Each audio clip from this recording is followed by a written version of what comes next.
오늘은 자세히 살펴보라는 제목으로 말씀을 같이 나누고 싶습니다. 평소에 우리가 자세히 살펴보아야 될 것이 한두 가지가 아닙니다.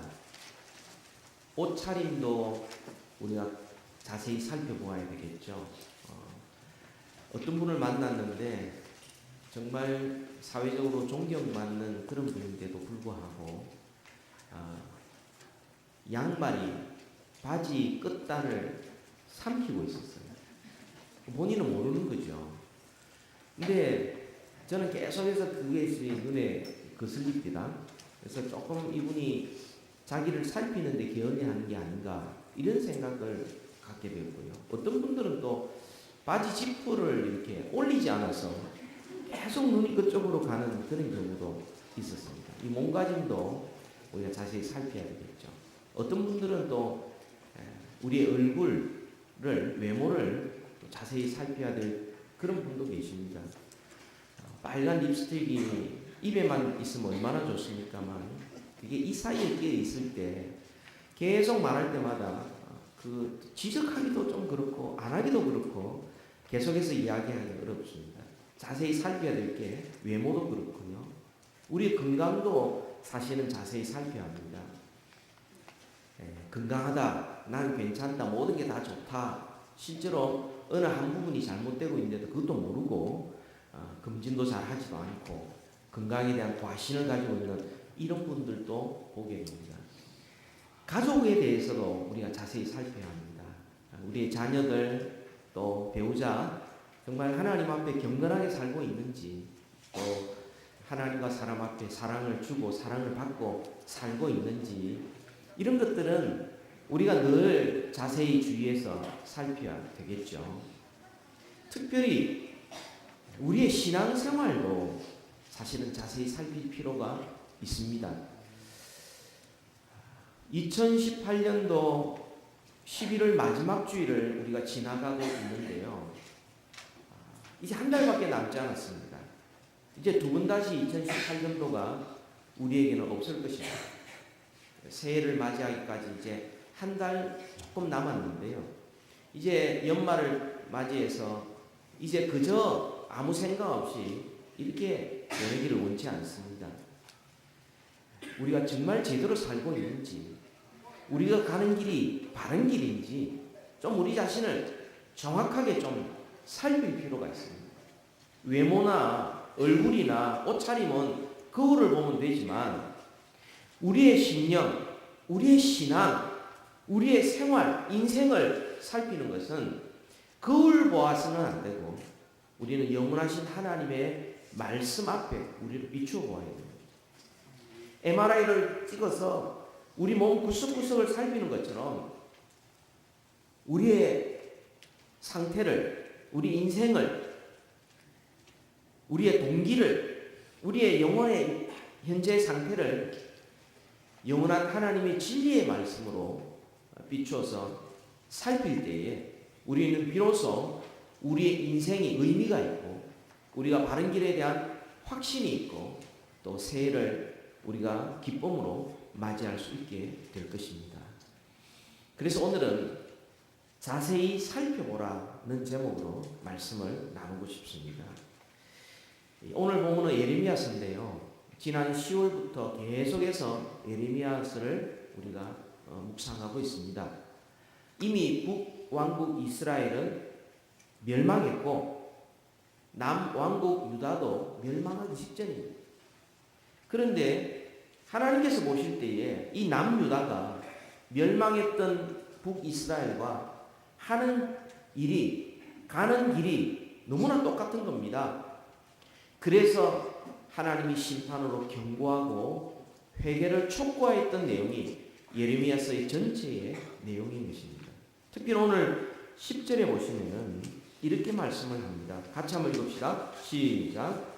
너희는 시딤 섬들에 건너가 보며 게달에도 사람을 보내 이 같은 일이 있었는지를 자세히 살펴보라. 자세히 살펴보라.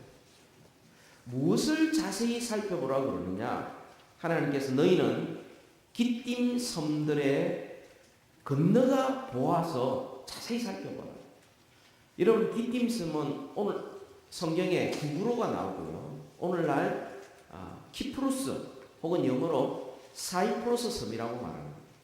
유다 땅으로 보면은 지중해 건너 중간에 있는 정말 요새와 같은 휴양지, 안전한 너무나 자연환경이 아름다운 그 서쪽에 있는 섬 구브로 섬입니다. 이 구브로가 어디를 포함하느냐 하면 나중에 마케도니아와 로마를 가리킬 때도 기띔 섬들이다 이렇게 이야기합니다. 이 유다 이편에 보서는 서쪽이기 때문에 그렇죠. 게달이라는 것은 여러분 이스마엘의 둘째 아들 이름이 게달이고 그 후손들을 통틀어서 게달이라 이렇게 부르는데 이들은 주로 아랍 사막에 그러니까 동쪽이죠. 그게 유목민들입니다. 하나님께서 뭘 말씀하느냐 하면 서쪽 나라와 민족들 다 살펴보고 동쪽에 있는 모든 나라와 민족들 다 한번 살펴보라. 도대체 이런 일이 일어나고 있는가? 도대체 일어나서는 안 되는 일이 일어나고 있다. 어느 민족과 어느 나라가 자기들이 섬기는 신을 버린 적이 있느냐? 더 나아가서는 자기들의 신을 무익한 것으로 바꾼 예가 있느냐? 도대체 동서남북을 한번 쳐다봐라. 이런 일이 일어나고 있느냐? 그러나 남유다는 아직도 그걸 깨닫지 못하는 겁니다.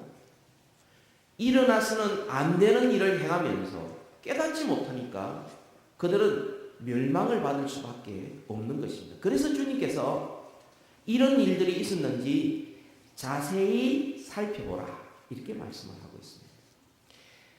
우리가 2018년이 가기 전에 우리 자신들을 한번 자세히 살펴보고 우리 가정과 교회를 한번 자세히 살펴봐야 하겠습니다. 오늘 두 가지를 제가 말씀드리고 싶은데요. 무엇을 살펴야 되는가? 첫 번째로 우리가 살펴야 될 것은 우리 믿는 그리스도인들에게는 끊임없이 영적 싸움이 있다는 사실을 기억하고 자세히 살펴봐라. 9절부터 12절까지 이렇게 말합니다. 그러므로 내가 다시 싸우고 너희 자손들과도 싸우리라. 영적인 싸움은 하나님을 대적하는 것, 죄악들, 이 세상 그런 것들과 싸워야 되는데 그런 영적인 싸움을 싸우지 않으니까 하나님과 싸울 수밖에 없다는 겁니다. 우리는 영적인 싸움이 끊임이 없습니다. 하나님 편에 서서 하나님을 위해서 살든가 아니면은 하나님 없이 오히려 하나님을 대적하며 살든가 사실 두 가지밖에 없는 것입니다. 그들은 믿음의 싸움을 잊어버렸습니다. 그리고 그들은 그냥 이 세상에 그냥 편안하게 아무 일도 없이 그냥 그렇게 사는 것을 그들은 그냥 편안하다. 나는 괜찮다. 아무 일도 없으니까 나는 이대로 그냥 쭉 살았으면 좋겠다. 그렇게 살고 있는 거예요. 멸망이 앞에 있는 줄도 모르고.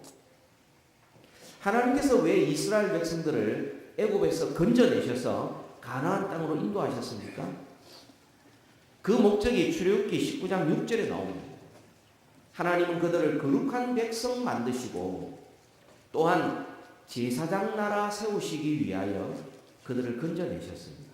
쉽게 말하면 애굽과도 다르고 가나안과도 다른 하나님의 백성답게 하나님 나라의 시민답게 뭔가 다르게 살기를 원하셨습니다. 거룩한 백성으로 하나님께 순종하고 하나님의 뜻을 이루면서 이 땅에 존재하기를 하나님은 원하셔서 그들을 구원해 내셨습니다. 그런데 유다 백성들은 그럴 마음이 없었습니다. 처음에는 나는 그렇게 살아야지 결심하고 생각하고 살다가도 조금 지나면서는 어떤 생각이 들었냐면 내가 하나님을 위해서 산다는 것이 무슨 유익이 있느냐? 다 쓸모없는 것 아닌가? 내가 거룩하게 살기 위해서 깨어있고 하나님을 예배하며 하나님 앞에 충성하며 때로는 의를 위하여 핍박과 손해를 감수하는 것이 나한테 무슨 유익이 있느냐, 헛수고 아니냐, 그 쓸데없는 짓 아니냐, 이런 생각을 하기 시작했던 것입니다. 그들이 가나안 땅에 들어가 보니까 가나안의 신은 하나님과 달랐습니다. 하나님은 언제 어디서나 우리를 알고 계시고 보고 계시고 우리에게 가장 의로운 길을 우리에게 요구하시는 하나님이시고 때로는 잘못했을 때 징계하시면서까지 우리를 하나님의 뜻대로 인도하시는 그런 하나님이셨는데 가나안의 신들은 바알과 아세라는 다른 신들이었어요. 그들은 뭘 약속했느냐면 이 땅에서 잘 먹고 잘 산다. 자식 잘 될 거다. 돈 많이 벌 거다. 그러면서 나한테 재물만 바쳐라. 그러면 그 사람이 어떻게 살든 뭐 부도덕하게 살든 남한테 상처를 입히든 뭐든 아무 상관하지 않고 재물만 두둑히 챙겨서 제사만 잘 드리면 눈 감고 싹 지나고 통과시켜주는 그런 하나님이셨어요. 그러니까 사람들이 생각할 때 우리 하나님은 여호와 하나님은 우리한테 조건을 이야기하시고 우리에게 의의 길로 걸어가라 하시고 잘못했을 때 지팡이와 막대기로 우리를 징계하시면서까지 우리와 늘 동행하시는데 너무 귀찮은 거예요. 근데 가나안의 바알과 아세라 신은 너무 편한 겁니다. 그냥 제사 때가 되면 한번 와서 제사만 드려주면 끝이에요. 그리고는 자기한테 뭘 이야기해 주면 너 마음대로 살아. 그리고는 이 땅에서 잘 먹고 잘 살 거다. 자식도 잘 될, 돈 벌 것이고 성공할 것이고 부자 될 것이다. 이거 약속하니까 이게 좋다고 생각한 겁니다. 주님을 위하여 수고하고 희생하고 주님을 위하여 하는 모든 일들은 쓸데없이 보이는 거죠. 그래서 그들은 영적인 싸움을 더 이상 싸우지 않게 됐어요. 너무 귀찮은 거예요. 쓸모없다고 생각하는 겁니다. 예레미야 시대의 이 사람들을 오늘날 우리와 별로 다르지 않습니다. 살아계신 하나님을 섬기는 거룩한 백성이 되기를 원하지 않았어요. 그들은 이 세상에서 그냥 잘 먹고 잘 사는 사람이 되기를 원했습니다. 그런데 하나님의 생각은 달랐습니다. 우리가 11절을 한번 볼까요? 같이 한번 봅시다. 시작. 어느 나라가 그들의 신들을 신 아닌 것과 바꾼 일이 있느냐? 그러나 나의 백성 그의 영광을 무익한 것과 바꾸었도다.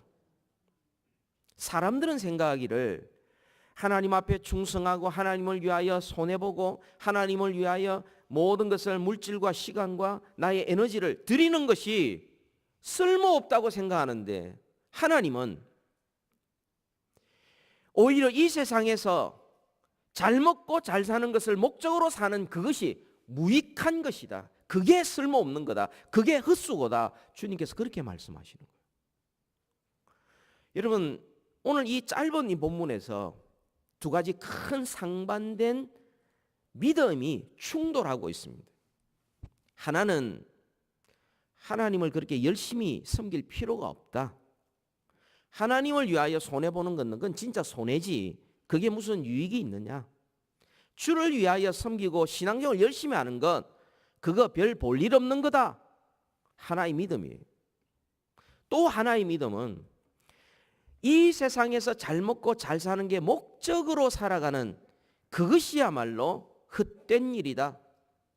정말 하나님 앞에 거룩한 백성으로 제사장 나라로 믿음으로 살아가는 이것이야말로 영원한 것이다. 믿음이 충돌하고 있습니다. 여러분은 어떻게 생각하십니까? 혹 이런 분이 계십니다. 이 땅에서 잘 먹고 잘 살기 위해서 노력하는 게 왜 그게 헛된 일이냐? 그게 왜 쓸모없는 일이냐? 내가 열심히 노력하든 뭐 어떤 신들이 축복하든 우연이든 내가 많은 재산 모으고 자녀가 잘 되고 내 원하는 대로 마음껏 내 마음대로 사는 거 이게 진짜 잘 사는 거지.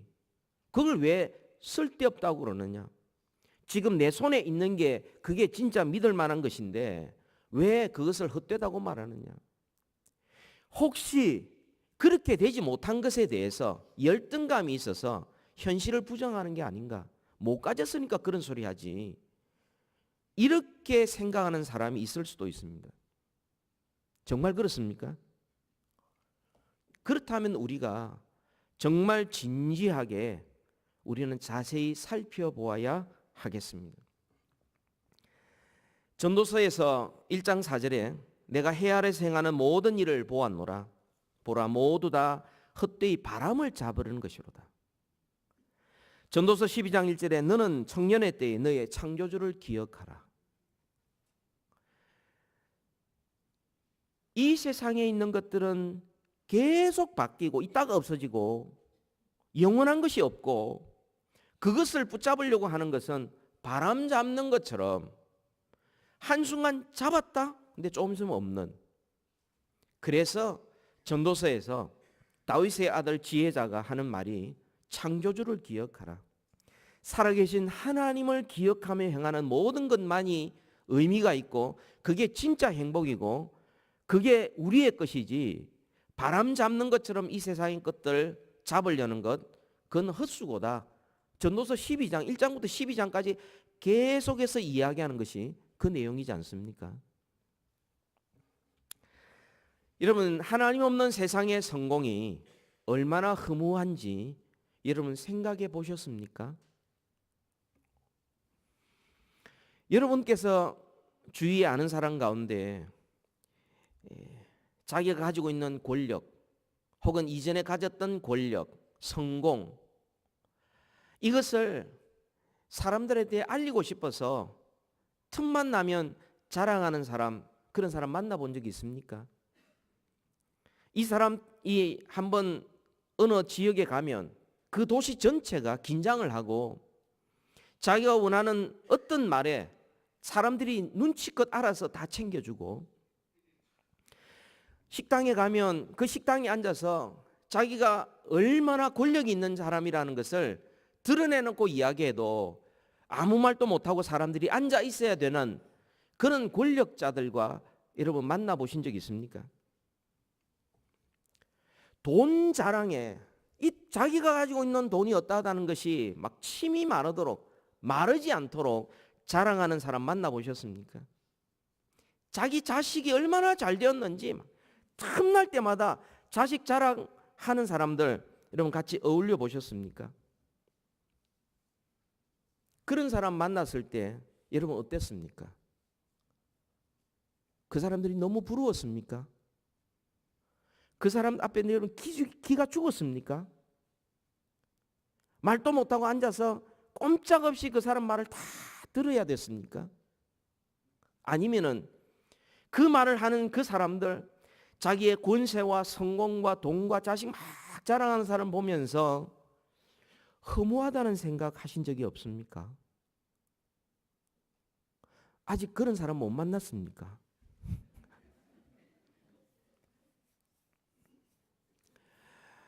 예, 저는 그런 분들을 한국에 있을 때 많이 만나봤습니다. 검사, 판사, 뭐 부장, 뭐 대법관 이런 사람들 하나님 믿는 사람 말고 제대로 안 믿는 사람이 있죠. 그 사람 한번 뜨면요, 막 시내가 들썩들썩하고 식당이 들썩들썩하고 도시 전체가 들썩들썩하는 이런 사람들과 만났을 때 이 사람이 인생이 너무 허무하구나, 속 비었구나. 여러분 정말 권력의 말로를 여러분이 모르는 겁니까? 인기 가졌던 사람이 인기가 없어질 때에 그 비참함을 여러분이 몰라서 하는 이야기입니까?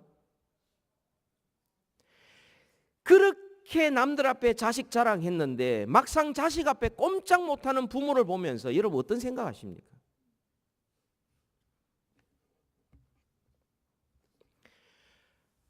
겨우 자랑하는 것이 돈이나 자식밖에 자랑할 것 없는 사람들이 얼마나 처량한지 여러분 진짜 모르십니까?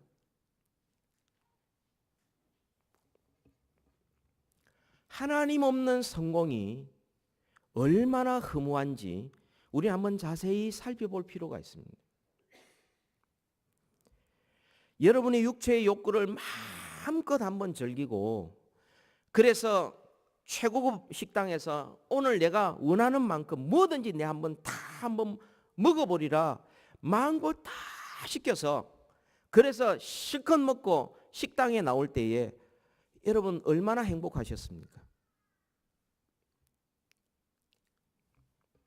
최고급 호텔에 내가 감히 들어가면 첫 그 그름부터 주눅이 드는 그런 호텔에 한번 들어가 보면서 내가 여기에서 한번 일주일을 있으리라 한번 작정을 하고 그런 곳에 한번 살고 그리고는 그 호텔을 나올 때 여러분의 마음이 어땠습니까? 진짜 행복했습니까? 아니면 본전 생각났습니까? 아무리 좋은 음식도 하루 세 끼 꼬박 똑같은 음식을 일주일 계속 한번 먹어보세요. 질리지 않습니까? 정말 인생에 목적이 없고 가치관이 없고 내가 살아야 될 존재 이유가 없이 아침마다 눈을 뜬다는 것이 얼마나 힘든다는 것 여러분 모르십니까? 그러면서도 많은 사람들이 막연하게 돈을 벌고 권력을 가지면 자식이 잘 되면 건강하면 막연하게 그것이 나에게 가치가 있다고 생각하고 그걸 쫓아갑니다. 우리에게는 믿음의 싸움이 있습니다. 세상이 들려주는 끊임없이 우리를 유혹하는 세상의 소리가 있고요. 우리를 창조하시고 우리를 향하여 선한 계획을 가지고 계시는 하나님의 음성이 끊임없이 우리에게 들려집니다. 어떤 음성을 듣고 여러분 믿음의 결단을 하실 것입니까? 제가 여러분 세상의 것들이 다 필요 없다는 이야기가 아닙니다. 진짜 중요한 것을 깨달을 때에 세상의 성공 쓸모 있습니다. 돈도 잘 사용할 수 있습니다. 건강 주를 위하여 사용하고 이웃을 위하여 유익하게 사용할 수 있습니다. 자식이 잘 되므로 얼마든 축하하고 축하받을 수도 있습니다. 그러나 정말 중요한 것은 하나님을 믿고 하나님을 순종하고 하나님 제일주의로 살아가지 않을 때 얼마나 허무한지 여러분 자세히 주위에서 살펴보시기를 바랍니다. 그래서 우리 삶에 이 믿음의 싸움이 있다는 사실, 눈앞에 우리를 유혹하는 모든 것들을 뛰어넘어 우리를 지으신 창조주 하나님의 음성을 듣고 믿음으로 결단하고 믿음으로 승리하는 우리 모두 되기를 주님의 이름으로 축복합니다. 두 번째입니다. 마지막 두 번째예요. 그리스도인들은 예수 그리스도 안에서만 참된 만족이 있다는 사실을 여러분 자세히 살펴보아야 합니다. 우리가 13절을 한번 같이 읽읍시다. 13절 시작. 내 백성이 두 가지 악을 행하였나니 곧 그들이 생수에 근원되는 나를 버린 것과 스스로 웅덩이를 판 것인데 그것은 그 물을 가두지 못할 터진 웅덩이들이니라. 하나님을 생수의 근원으로 비유해서 말씀하고 있습니다. 여러분 우리는 이 현대 이 미국에 살고 있기 때문에 이 물에 대해서는 별로 걱정을 하지 않고 얼마든지 풍부하게 살 수 있습니다. 뭐 생수를 사다 마셔도 되고 혹은 뭐 수돗물을 그냥 마셔도 되죠. 그죠? 그런데 그 당시 그 지역에 있는 사람들에게는 물은 생명과 같은 거죠. 양을 키우고 농사를 지을 때 물이 없으면 안 됩니다. 그런데 하나님이 생수의 근원이시다 이렇게 말씀을 합니다. 이 말은 단순히 물동이도 아니고 단순히 저수지도 아니고 단순히 웅덩이도 아니고 끊임없이 솟아나는 생수, 샘물의 근원이시다. 이 말은 물 걱정 없다는 겁니다. 물 부족 현상이 일어나지 않고 그것으로 충분하다는 거죠. 양을 키우고 또 농사를 짓고 사람이 살아가는데 그것으로 충분하다는 것입니다. 그런데 사람들이 그 생수의 근원 되시는 하나님을 버리고 스스로 웅덩이를 팝니다. 그게 더 좋아 보이는 거죠. 그게 더 믿을 만하게 보였던 것입니다. 여러분 웅덩이의 특징이 뭡니까? 웅덩이는 물을 담든지 혹은 빗물이 와서 계속 빗물이 들어오든지 그래서 조금 가두어 두는 거죠. 그러나 더 이상 환경이 바뀌어서 물이 들어오지 않으면 웅덩이는 말라버리는 겁니다. 더 이상 없어요. 그런데 사람들은 생각하기를 내가 이 스스로 웅덩이를 크게 파놓고 이 웅덩이 안에 있으면은 물 걱정 없겠다고 생각하고 생수의 근원이신 하나님을 버리는 것입니다. 이 세상에 주는 모든 것들은 우리에게 일시적인 기쁨과 행복감을 줄 수 있습니다. 그런데 환경이 바뀌면 그 행복이나 그 기쁨이 순식간에 사라집니다. 그리고 자기가 가진 것들 똑같으면요, 사람이 지루해집니다. 그리고 지치게 됩니다. 웅덩이가 바로 그런 겁니다. 그 형편 따라 조건 따라 시간이 지나면서 어떤 때는 많이 채워졌다가 어떤 때는 완전히 바짝 말라 바닥이 보이다가 물이 없다가 물이 많다가 왔다 갔다 하는 게 웅덩이의 특징이에요. 사람들은 지금 내 눈앞에 보이는 요것, 이것이 자기를 행복하게 해준다고 생각하는 거예요. 하나님을 버리고는 그것을 붙잡는 거죠. 내가 가지고 있는 경험이나 기술이나 지식이나 내가 그동안 모아두었던 것이나 나의 인맥이나 나의 모든 것들, 그걸 붙잡는 거죠. 하나님을 버리고 그걸 붙잡는 거죠. 그것이 바로 샘의 근원 되신 하나님을 버리고 스스로 웅덩이를 판 것인데 그 웅덩이는 터져서 물을 가둘 수가 없어요. 다시 말씀드립니다. 제가 지금 이렇게 말씀드리는 것이 이 세상에 어떤 성공이나 또 지위나 자식이나 먹고 마시는 것이 필요 없다는 이야기가 아니에요. 우리는 영적인 동시에 육적인 존재들입니다. 우리는 하나님 나라의 시민인 동시에 이 세상에 발을 딛고 육체를 가지고 살아가는 사람이에요. 우리는 어느 정도의 먹을 것도 필요합니다. 또 어느 정도의 육체의 욕구를 충족시킬 수 있어야 합니다. 또 이 사회에서 우리가 일을 하면서 지위를 얻어야 되고 권세도 가져야 합니다. 자식들도 잘 되어야 합니다. 근데 여러분, 제가 말씀드리고 싶은 것은 이게 인생의 목적이 아니라는 거예요. 이거보다 더 중요한 인생의 목적이 있다는 겁니다. 그것이 하나님을 믿고 하나님께 순종하고 생수의 근원으로부터 생수를 얻는 것처럼 하나님으로부터 공급받고 하나님으로부터 은혜 받고 하나님으로부터 능력과 지혜를 덧입고 하나님의 보호하심 가운데 살아가는 것, 그래서 하나님의 뜻대로 살아가고 주께 영광 돌려드리는 것이 그것이 인생의 목적이고, 이것이 해결되었을 때 그 이후에 우리의 돈이나 건강이나 우리의 지식이나 우리의 경험들, 우리의 지위, 이런 모든 것들이 하나님을 위하여 올바로 사용될 수 있고 이웃의 유익을 위하여 제대로 사용될 수 있다는 말씀이에요. 우리의 진정한 만족은 어디에 있느냐? 그것은 웅덩이에 갇혀있는 물처럼 있다가 없어지는 물질이나 건강이 아닙니다. 잠시 있다가 없어지는 세상의 권세나 지위나 성공이 아닙니다. 우리의 진정한 만족은 생수의 근원이신 하나님께만 있는 것입니다. 하나님을 떠나서는 여러분, 세상의 그 모든 것이 바람을 잡는 것처럼 있는 것처럼 보였다가도 없어지게 되는 것입니다. 하나님을 만족하면 더 이상 웅덩이를 의지하지 않게 됩니다. 하나님 안에서 진정한 만족과 하나님 안에서 자기 자신을 알면 그 다음부터는 물질이 있다고 교만하거나 자랑질하지 않습니다. 그것을 하나님이 맡겨주신 줄 알고 주의 뜻대로 제대로 선하게 사용할 수 있습니다. 때로는 인기를 얻게 하게 하시고 때로는 세상에 권세를 주셨을 때 마치 그것이 자기의 존재인 양 그것을 의지하고 그것을 따라가지 않습니다. 하나님 안에 만족이 있기 때문에 그 세상의 권세와 인기를 정말 주의 영광을 위하여 조심스럽게 사용할 수 있습니다.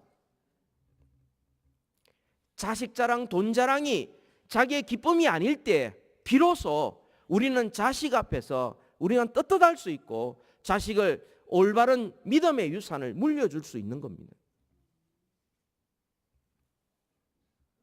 인생의 목적은 권세도 아니고 건강도 아니고 성공도 아니고 자식도 아닙니다. 인생의 목적은 하나님을 믿고 하나님께 순종하는 것이 그것이 인생의 목적인 것입니다. 오늘 본문에서 생수의 근원을 버렸습니다. 그래서 하나님으로부터 버림을 받았어요. 스스로 웅덩이를 팠습니다. 그 속에 갇혀서 우리는 말라 죽었습니다. 우리는 어떻게 생수를 얻을 수 있습니까? 하나님으로부터 버림받아 죄악으로 말미암아 버림받아 메말라 죽어있는 우리를 위해서 하나님께서 독생자 예수 그리스도를 우리에게 보내주셨어요. 예수님께서 이 땅에 오셔서 어느 날 초막절 마지막 날에 서서 크게 외쳤습니다. 요한복음 7장 37절에서 38절에 보면 누구든지 목마르거든 내게로 와서 마시라. 나를 믿는 자는 성경의 이름과 같이 그 배에서 생수의 강이 흘러나오리라. 오직 예수 그리스도를 통해서만 우리는 생수의 근원이신 하나님과 연결될 수 있습니다. 그리스도 외에는 우리는 생수의 근원이신 하나님과 연합할 길이 없습니다. 다른 길이 없습니다. 오직 예수 그리스도를 믿음으로만 우리는 구원을 얻고 믿음으로만 영혼의 만족을 얻게 되고 예수 그리스도를 믿음으로만 은혜의 보좌 앞에 나아갈 수 있고 예수 그리스도를 믿음으로만 우리는 성령 충만할 수 있는 것입니다. 예수 그리스도의 이름으로 기도할 때에 우리는 기도가 상달이 되고 그 기도가 하나님으로부터 응답받을 수 있습니다. 예수 그리스도의 이름으로 하나님 앞에 나아갈 때에 생수를 마시는 것처럼 우리는 하나님으로부터 위로와 또한 용기와 지혜와 능력을 얻게 될 것입니다. 예수 그리스도를 주로 모실 때에 우리는 하나님 앞에 영광 돌려드릴 수 있는 것입니다. 예수 그리스도께서는 우리의 기쁨을 위하여 고난을 당하셨고 우리를 나게 하기 위하여 친히 채찍에 맞으셨고 우리에게 진정한 즐거움과 행복을 주기 위하여 주님께서는 눈물을 흘리시고 살찢고 피 흘려 죽으신 것입니다. 그리스도 외에는 다른 길이 없습니다. 그리스도인들은 참된 만족이 오직 예수 그리스도 안에만 맛볼 수가 있는 것입니다. 이런 점에서 여러분, 인생의 목적이 돈이 아니요, 건강이 아니요, 권세가 아니요, 물질이 아니요, 자식이 아닌 사람, 이 사람은 건강하든 몸이 아프든 이 세상에서 유명해지든 무명한 자로 살든 세상에서 성공했다고 사람들이 부러워하든 세상의 눈으로 볼 때 실패하든 그것이 우리를 흔들지 못합니다. 우리의 만족과 기쁨은 오직 예수 그리스도 안에 있기 때문이에요.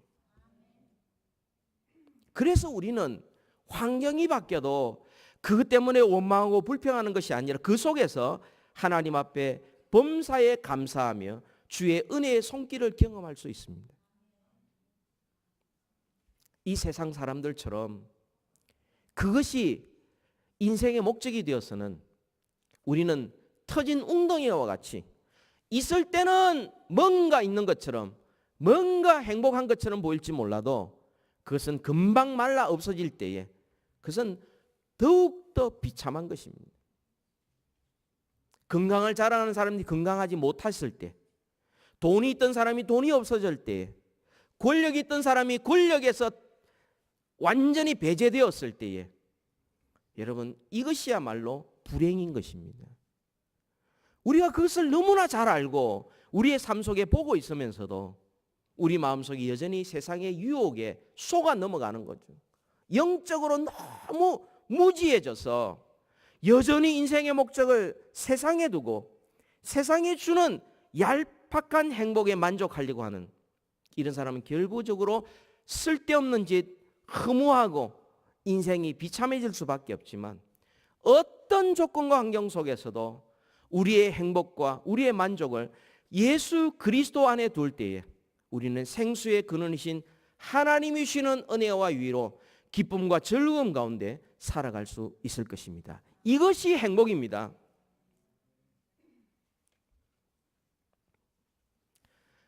산호세 한인 장로교회 성도 여러분, 우리 모두 우리에게 생수를 주고 오신 예수 그리스도 앞에 나아가서 예수님을 구주와 주님으로 영접하십시다.